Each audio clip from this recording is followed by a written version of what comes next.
Hey, it's Jordan. I am delighted to be joined by Dr. Jill Stein. She was the Green Party nominee for the 2016 presidential election and is still in the fight as ever.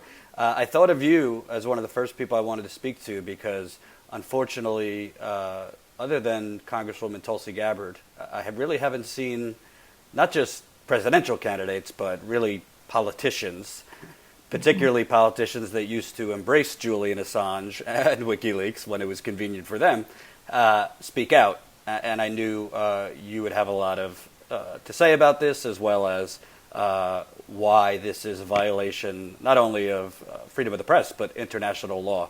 So wanted to ask you first, I read the indictment 3 times, and I would say 97% of it seems like they're basically stretching what is journalistic practice today, being practiced as we speak. I mean, there's quote unquote journalists goading sources to give them more, like in DC and New York and internationally. That's just part of the game.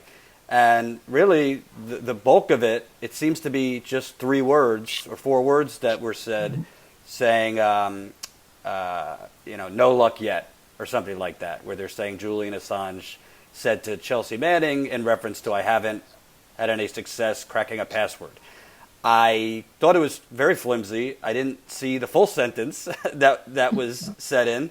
And I, based on the fact that the Obama DOJ had all this information and felt they couldn't prosecute, what is your thoughts on this? Their whole thing is Julian Assange basically was working with Chelsea Manning to, quote, hack a password. Yeah, exactly. And that whole approach is an effort to sidestep a direct assault on press freedom and publishing, knowing that there would be incredible outrage and sympathy and support and revolt if they did that. So they tried to do an end run, which is really what the Obama Justice Department also tried to do for many, many years, and concluded that there was no way to indict Julian Assange without indicting also the publishers of the New York Times and the Washington Post and everybody else. So they backed off and said no. But, the Trump Department of Justice, so-called, wanted to take a, quote, fresh look. And like the way they've approached so many other things, it's just incredibly stupid and ignorant of the realities of law and the Constitution. And you can't attack the things that journalists and publishers do without also attacking just the basic press freedoms. And by zeroing in on these things that publishers and journalists do, they're especially targeting whistleblowers and the kinds of things that publishers and journalists do in order to protect whistleblowers who are absolutely critical to our democracy. And one person who's really spoken out beautifully on this, no surprise, is Daniel Ellsberg and other whistleblowers as well, including Edward Snowden and Glenn Greenwald, for that matter. And they've really articulated with great, shall we say, knowledge about constitutional law and great knowledge of this case, that this just can't be done, and that the things that journalists do, like encouraging a source to provide more information, or like helping to protect the anonymity of the source, is not only okay for journalists to do, they're required to do that. They're ethically supposed to do that. So nothing in that indictment, from my reading and my reading of attorneys and constitutional experts who know much more about this than me, there is nothing that really constitutes a violation of good practice and law in what Assange is being charged with here. And I think it's important to note, first, I say with the caveat, I don't just trust what the government and CIA tell me. So I don't know the wider context of that sentence, no luck yet. They could have taken it out of context, what he was saying. it could be about something completely different than a password. I mean, the CNN and Washington Post and all these types like to breathlessly regurgitate, but I'd like the evidence. But let's say, And just to add to that, Jordan, even if he did help um, a ch- figure out a password, even if he did help break a code, that didn't, that was not going to access new information. that's what I That was was about to simply ask you. going to protect the identity of the source. So this is not a matter of intruding into security systems or, national security computers and so on.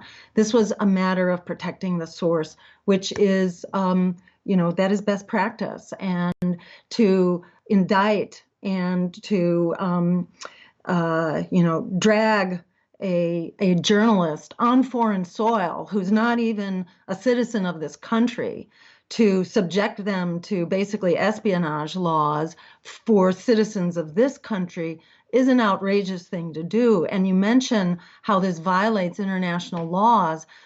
Press freedom is international, and it must be. If we don't respect the integrity of journalism, then what the U.S. is doing to Julian Assange can be done by China or Russia or Iran to our journalists or other international journalists for exposing their secrets. Exposing secrets, as Daniel Ellsberg um, keeps saying beautifully, it's essential for democracy. It's not just okay, it's something that we rely on as a cross check on power.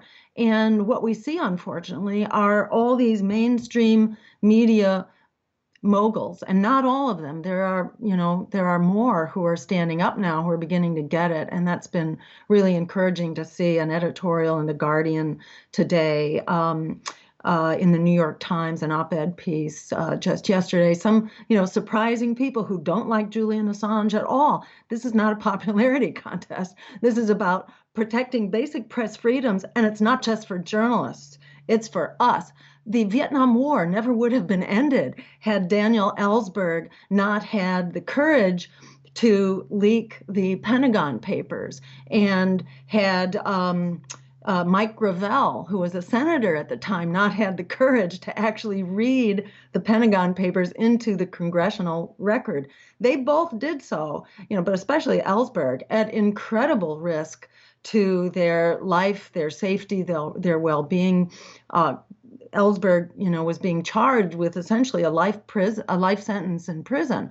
So, and he was then exonerated, basically on account of government overreach. But we depend on whistleblowers to know what our government is doing, which brings up the whole subject that I know you've covered, I think, in a previous podcast, on what it was that Assange and WikiLeaks exposed in these Iraq war logs and Afghanistan war logs. And it's not only that. I mean, there's so much by way of waste, fraud, and abuse, war crimes, human rights violations, outright deception of the American people by our own government and other governments of their people. So these are absolutely critical functions that serve all of us. So by standing up for Julian Assange right now, we're standing up for our democracy, which is really on life support as we speak. And, I think you've alluded to this yourself, that what's going on right now really is a symptom of an empire that is doubling down as it tries to defend its global hegemony in the face of an increasingly multipolar world. With the rise of China in particular, empire is a little concerned. And it's really important to establish that we are talking about empire. Some people just really don't like the use of that word. And I'm hearing that, on my social media in a big way, really being attacked for using these words. But if you don't use those words, I'm sorry, you just really cannot connect the dots here and frame what's going on, because this is taking place in a setting of militarism that's just gone off the rails, as it occupies now, according to Trump's new budget. It would occupy about 70% of our discretionary spending. And that is if you add in the cost of the Veterans Administration, which is part of having this, overblown and toxic military, is that we have a lot of sick people to care for, who deserve that care, deserve more care, in fact, as well as housing and jobs and all the rest. But, you add in those costs and it begins to cannibalize all of our resources. So we see austerity at home. We see, a bankrupt budget. We see, the assault on our democracy and authoritarianism. You cannot have a massive military and have a functioning democracy. And we see that not only in military budgets, we see it in military operations, which now we've got special operations going on in like 149 countries. That's about 3/4 of all the countries that there are. We have NATO, which is expanding massively. And we saw the Secretary General of NATO speak before Congress, cheered by both parties for invoking greater military expenditures, basically proposing that our allies double their expenditures. So, really so that NATO can have even more of a an absolutely over the top, outrageous budget. You see regime change, which has become sort of the norm, not only the threats against Venezuela and Cuba and Iran, but we see blowback. Look at what's happening in Libya right now, which really ought to be a poster child of regime change. We're seeing absolute disaster in Libya. Or look at the crisis at our southern border. It's really a crisis of human rights in the countries in which we have exercised regime change. It's Guatemala, El Salvador, and Honduras, from which people are basically running for their lives. So regime change is a disaster. And, we have, a continuing commitment to this outrageous notion of regime change, and it's being supported by both parties. And that's why you don't see Democrats now really standing up. In fact, you see them like Debbie Wasserman Schultz. We see them leading the charge for more of this catastrophic regime change. And then I just want to name two others, not to go into them, but it's part of this picture of militarism that's gone off the rails. Add to, the things that we've just mentioned, add to that the nuclear arms race, which is now going full tilt, extremely endangering to all of us, but especially our friends in Western Europe. It's unbelievable what's going on there. And the minute we withdraw from the Intermediate Nuclear Forces Treaty, the latest treaty to go down, yes, there have probably been Russian violations, but those are fixable within the context of the treaty. And, Russia is pushing at the limits of the treaty because it's been surrounded. This is like, think about the Cuban Missile Crisis. This is like the Cuban Missile Crisis on steroids for the Russians. So, we need to think beyond just being a bully in the schoolyard, or remember if you point out that Russia has missiles from every direction pointed at it, you're a puppet. But that's the facts. I mean, Russia, but NATO's encroachment and all that, we're basically doing to Russia what the Cuban Missile Crisis was threatening us. Go ahead. Yeah. So, I would just note also that the Cold War is a part of this picture, which goes hand in hand with the resurgence of the nuclear arms race. This is not a livable world, and either we will die by the law of the jungle or we will live by the rule of law internationally. And, this is a really important time to be standing up and supporting international law. And in my own mind, I can't think of a way forward within this box of two political parties that are in bed with war contractors and Wall Street and the fossil fuel industry, which is why, in my mind, political independence is really critical in order for us to move forward.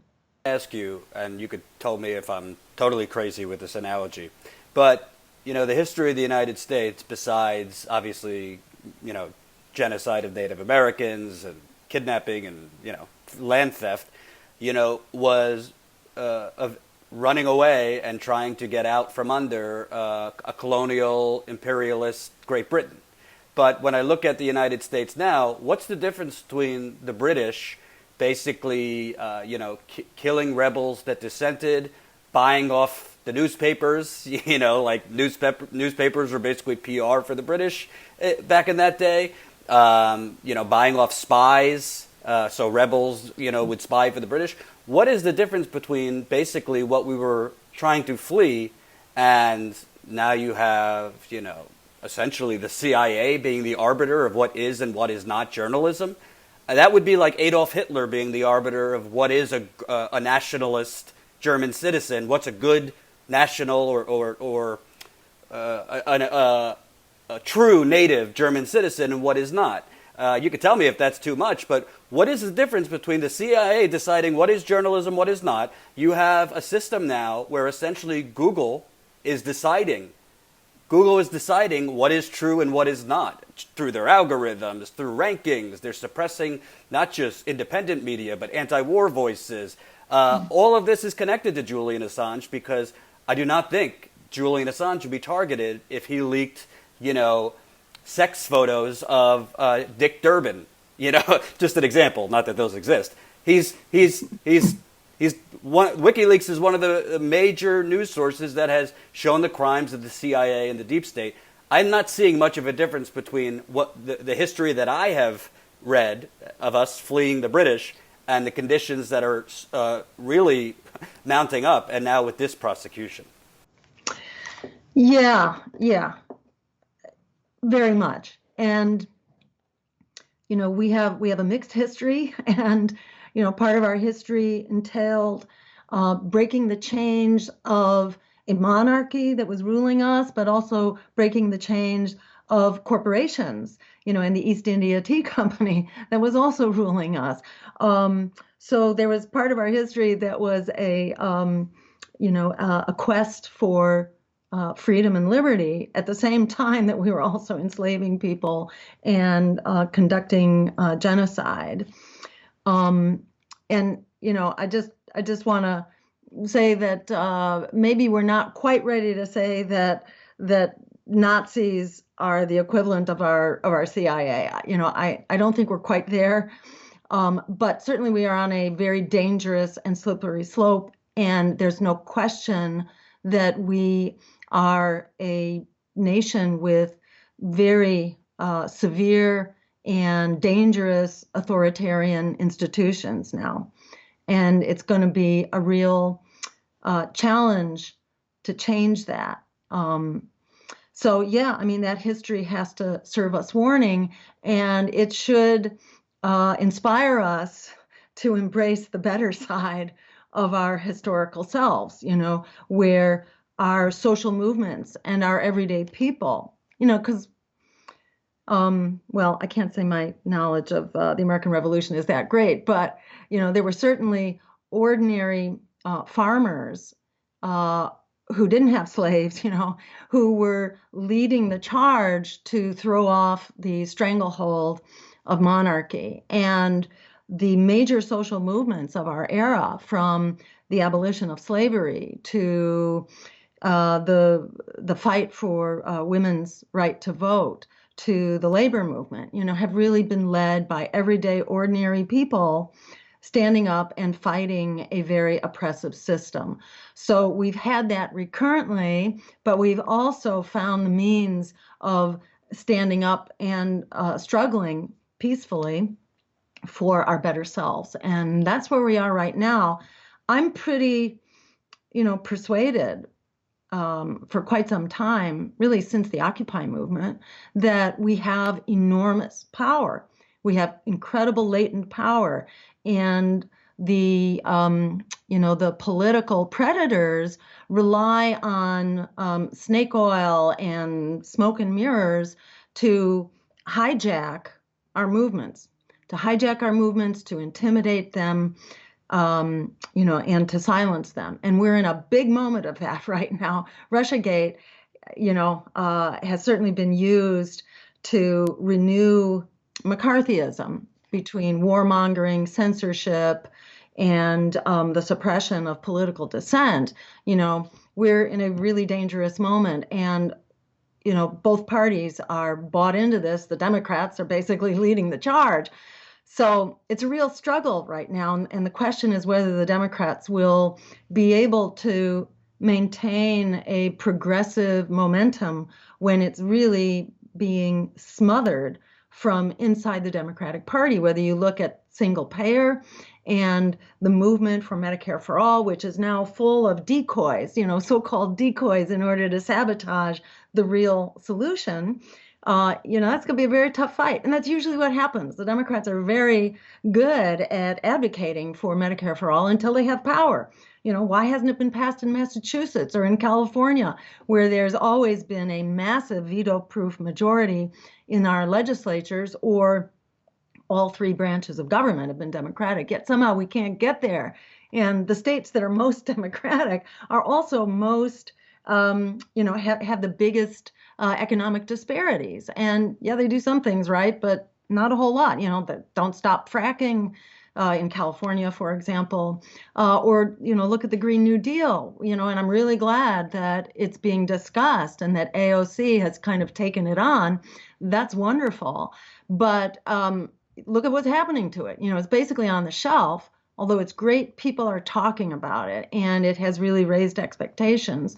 But I'm not clear we're going to get there at all. It's got to go with a job guarantee. There's no way you're ever going to overcome the divide and conquer between labor and the environment. You're going to have competing interests unless we really ensure that the Green New Deal includes a jobs guarantee, the right to a job, health care, education, affordable housing, and the abolition of student debt, as well as free public higher education. They have to be a part of this comprehensive solution.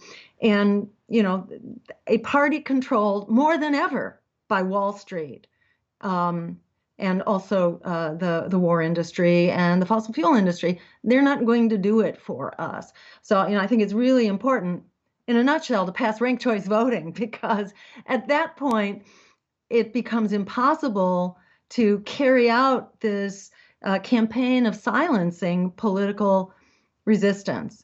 And voices of political opposition are really being silenced and demonized right now, when we could all be working on this together. Progressive forces could join force and then really hold Democrats accountable if they also have to answer to non-corporate candidates and parties. Right. Two things I'll say before the next question. One, when you're talking about the war machine and the military-industrial complex expanding, it should be told to the audience that Trump wants to now go to $750 billion, and the Democrats' brave counter is reportedly $733 billion. So that's where, we're going as far as the Democratic Party. Secondly, just to be clear, of course, I'm not comparing CIA with Adolf Hitler and the Nazis. I think what I'm getting at is authoritarian figures, whether in the CIA or Mussolini, Hitler. Why are we allowing authoritarian factions? CIA did not send anyone to gas chambers that I know of, so thanks for correcting me on that. But my point is, why is the CIA the arbiter of what is and is not journalism? That's a scary thing if you're letting the very agency that is most at threat to whistleblowers and truth tellers being the arbiter of who is and who is not a journalism. I would say that's a conflict of interest, wouldn't you? Absolutely. And can I pile on there? Because you have the security state now, not only exerting incredible power in censorship and so on, but they're also like there's this hero worship going on in the media. So you have the talking heads from the security state, either currently or like John Brennan, retired, and they're supposed to be giving us, the real scoop on the news at the same time that the big mainstream corporate media silences the voices of opposition. I mean, where's the other side on this? We're only hearing one side, and we're really hearing from the most biased, propagandizing side of the discussion. And I just want to recognize the word propaganda, because it was something we used to discuss a lot, decades ago. We talked about propaganda, and then we were protected from propaganda for a period of a couple decades. But those protections in the United States from propaganda by our own security state, our own military intelligence, those were repealed, and I believe it was 2013, might have been 2014, but approximately then, the ban on propagandizing the American public was rescinded. It was removed. So we again became subject to propaganda.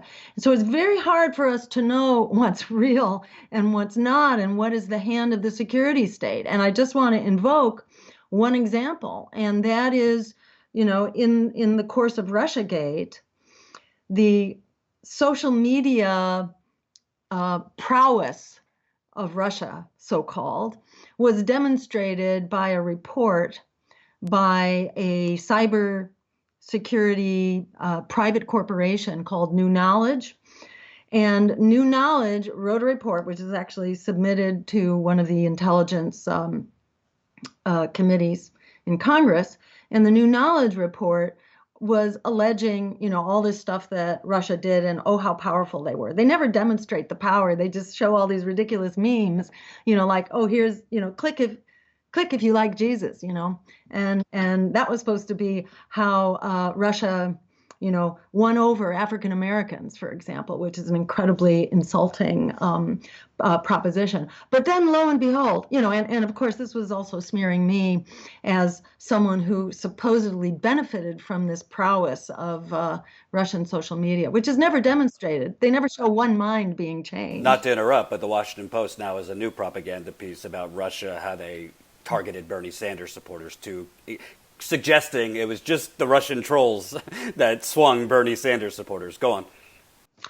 Yeah. It's really incredible. But I wanted to just make the point about New Knowledge that after they've submitted this report, then suddenly it came out that New Knowledge, its CEO and one of its other executives were basically caught red-handed by creating a false flag Russian interference operation in the Senate election in Alabama in 2017. So in other words, these guys who are sort of hyping their own business and trying to drum up business for themselves by hyping the Russian threat, well, guess what? They turn out to be part of that Russian threat. Who knows how much of that? And, so you've got these incredible cloak and dagger games going on. It's very hard to sort out who's doing what. But put it this way, certain levels of interference have always gone on. I mean, I have no doubt that Russians were trying to mess with our elections in the same way that we mess with elections. In fact, no one has messed with other people's elections more, and we don't stop with messing with elections. We actually overturn administrations. We concoct coups and wars and so on. So, you can't complain about Russia's nuclear weapons without acknowledging that we have nuclear weapons, and we need a body of international law, not just to control those nuclear weapons, but to eliminate those nuclear weapons. And we need similar approaches to the issues of cybersecurity, cyber spying, cyber fraud and hacking and so on. There are many ways we can protect our elections. And we got some really big fish to fry here, about which there's no question, like $6 billion worth of free advertising given to Donald Trump, twice as much as Hillary Clinton got, which was twice as much as Bernie Sanders got, which was about 1,000 times what myself and Gary Johnson were allowed. So we need a level playing field, because if the powers that be continue to just serve the war contractors and the fossil fuel giants and Wall Street, we don't have long on this planet. The clock is ticking, and that thing is blowing up in our faces right now, especially low-income communities, especially communities of color and immigrants who are really living examples of the future that's coming for us all, if we don't all get together and assert our power as citizens of conscience in the planet. I think there's incredible power, especially cross borders. People do not want this, this regime of nuclear weapons and endless war and austerity on healthcare and education and housing. It's being felt all over the world. This is really the follow-on to this era of neoliberalism that's been embraced by Democrats and Republicans. It is come to a grinding halt, and it's time for us everyday people to stand up and demand what we deserve. And part of that, a really important enabling foundation is ending the two-party tailspin by passing ranked choice voting in your state. And people can find out about ranked choice voting on my social media, for example, at I'm sorry, Dr. Jill Stein. That's Dr. No period, Dr. Jill Stein.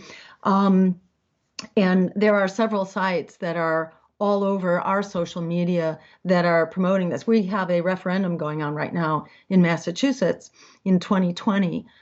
We expect to pass ranked choice voting and follow on to the progress that was made by the state of Maine, which liberates voters so that we can actually lead with our vision of the future.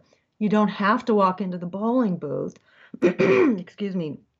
You don't have to go and vote against the candidate you hate the most. Because where does that get us? You're never expressing your vision of the future and moving us towards it if you're just voting against what you hate. We have to be able to vote for what we want. Democracy needs a moral compass, and that's us, folks. And we need to unleash that moral compass through a number of election reforms, but that's one of them. Otherwise, we see basically it's another form of voter suppression, which essentially suppresses a more inspired and visionary politics that can serve us now and into the future. I want to read to you, it was when Mike Pompeo was CIA director. He made a comment that I think is very dangerous, and I also think is very ignorant of what the First Amendment actually is. But he said, Julian Assange has no First Amendment freedoms. He's sitting in an embassy in London. He's not a U.S. citizen. It seems like this is part of their basis for his, this indictment. But my understanding of the First Amendment, it's not to govern just U.S. citizens. It's anyone exposed to our court system. That's why even for terrorists, there was an argument among people like you and me, they should be tried in our court system. It seems like they are not only throwing away international law, we haven't even talked about that it's illegal to revoke asylum unless very specific reasons, which don't apply here. But what is your take? Because it seems like the Obama administration, we could say a lot of things about, but at least they tried to mangle the law to get Julian Assange, but they didn't. But the Trump administration here, they don't seem to understand the First Amendment, and essentially, like we talked about, are trying to redefine what journalism to box Julian Assange out from that definition. Yeah, I mean, we have things to thank the Obama administration for, and we have things to really hold them to account for, like resurrecting the use of the Espionage Act to go after whistleblowers in the first place, which is why, in my mind, we cannot solve the critical issues of our democracy, our civil liberties, press freedom, endless war inside of the two-party tailspin. And we're trading off one against the other, and I think it doesn't work. I think we really have to hold our nation and the world to a higher standard. And it's not just a higher standard in abstraction, but it's a higher standard under which we can live, under which we can survive, because the law of the jungle is the alternative to the rule of law. We need the rule of law. The law of the jungle is it's rough going under any circumstances, but when you have nuclear weapons, it's over for everybody. Nuclear weapons are the great equalizer here. And, they're being brought out now and they're being unleashed and liberated, in very scary numbers. And so it's really important, we need press freedoms. I am not enough of a constitutional scholar, I admit, my background is really in science and medicine, so I'm catching up on a lot of other things right now. But in the UK, for example, they don't have a First Amendment, but they have an expectation of press freedom, and they also fight for it. If you listen to John Pilger, a renowned journalist who's been very involved in the fight surrounding WikiLeaks, he also talks about the fight for press freedoms in the UK. So, it's not as though the U.S. has special human beings, who deserve, the presumption of innocence, or who deserve civil liberties and free speech and the right to protest. These are the things that our country is judging other countries by when we care to apply a yardstick. And then there are other countries where the U.S. White House official foreign policy and Congress, they're totally happy to look the other way and support, what is it, like 75% of all dictatorships are being some figure to that effect. There's a large number of all, dictators and thugs in power are being supported by the U.S. government. That's not okay either. I think we're on one boat right now. That boat is going down, and we are going to sink together, or we're going to sail together. And the way that we sail together is, we got to lift everybody up, and we have to stop hoarding the resources of the world. We need a massive Marshall Plan for the countries in which we have inflicted regime change and who are now continuing to struggle with poverty and chaos and violence. We need to make that right again, particularly south of our border in Honduras, Guatemala, and El Salvador, whose economies have been absolutely devastated. So there are solutions here. There are absolutely solutions. And at the end of the day, they really depend on us recognizing our power and deciding to raise the bar for everyone. Two more questions, and I'll let you go. One, I don't hide it that I'm a fan of Bernie Sanders, but we can't let it go that he's been silent on Julian Assange's arrest. As far as I can tell, he hasn't said anything. Tulsi Gabbard has spoken out against it. What are your thoughts on that? Not in terms of the horse race of 2020 politics, but if Bernie Sanders is going to be serious about cutting the military budget and ending feckless wars, shouldn't he be serious about, basically one of the premier journalists who we haven't even said has won more awards than most corporate journalists could dream of, being silent on this? Absolutely. And I think it goes hand in hand with having the courage to stand up against the new McCarthyism. And this is really kind of an instance of that. So, yeah, I think this is a very hard fight to fight, but I don't think you can duck it. If you're going to go into office, and fight this, this corruption and the power of the security state and the military-industrial complex, which has now become a military-industrial intelligence security complex, media as well. This is a very big dark force to struggle with. And you're not going to just surprise them once you get into office. You have to go into office with your troops, your ground troops, your support ready to struggle with you. So, one way or the other, this is going to come back to bite him. Mm-hmm. Last question. Underneath everything we've talked about today is essentially the United States' imperialist domination of the world, and how that has really, really negatively affected us domestically. It would be lost on me if I didn't mention we're approaching 5 years in a week and a half where Flint, Michigan has not had clean water. And when we talk about journalism, I think journalism has left the building, because when you want to talk about a national emergency, an American city has not had drinking water that's clean for 5 years. Just your thoughts on that and the ramifications of essentially leaving poor, poisoned people to fend for themselves. This is, a sign of the times, both the failure of the media, as well as the incredible abuse of marginalized communities. And what's happening in Flint is happening in many other cities around the country. And the water, happens to be one aspect of it, but in so many ways, people, especially poor people, are being poisoned, like the PFOs related to military production and bases and so on. We're not going to survive this for very much longer, and everyone is very much at risk for it. So, this has to be fixed. And our military expenditures, which are devouring, cannibalizing the vast majority of our discretionary funds, they need to be applied to a Green New Deal.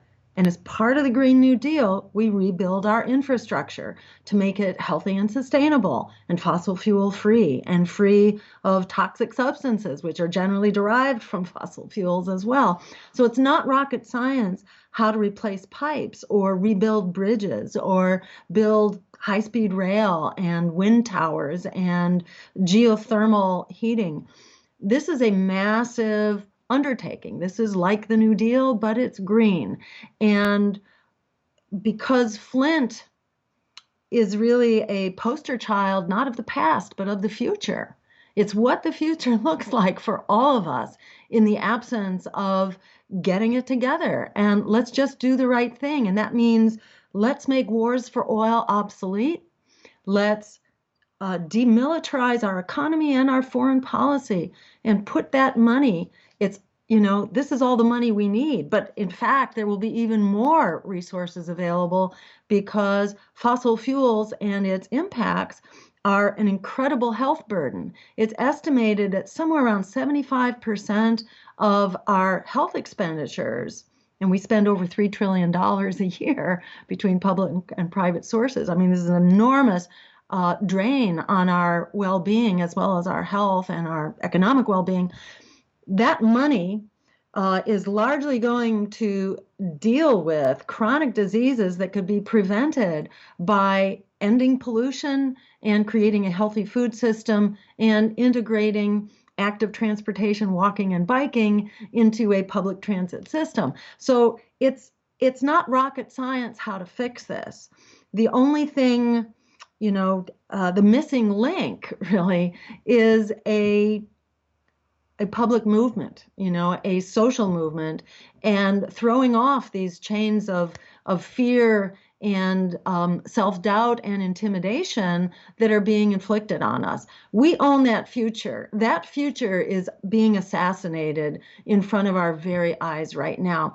You get a big movement when you start putting together, millennials and Gen Xers who are all in debt and who can't get out of it, and the jobs aren't there and they're not coming. When you put together, the movement to abolish student debt, for free public higher education, together with the climate movement, the movement for healthy water, for indigenous protection, for immigrant rights, for healthcare as a human right, for a jobs guarantee, that's almost everybody, except for the 1%.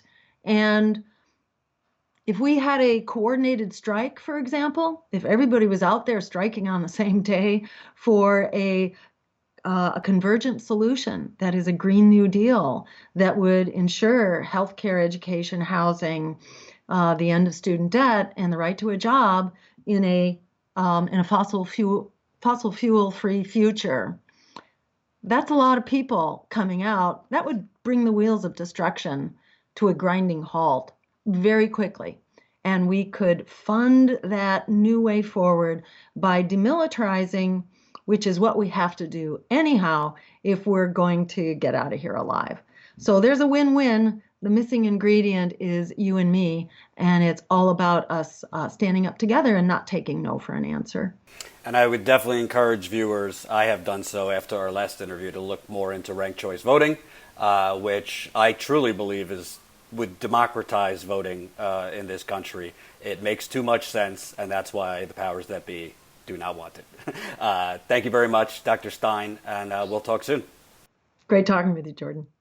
Hope you enjoyed that last video. Hop on over to statusquo.com where you can sign up for our email list and become a member for as low as $5 to $10 a month. Membership is how we grow. That's statusquo.com/join. And remember, join our email list so we can grow the revolution with you.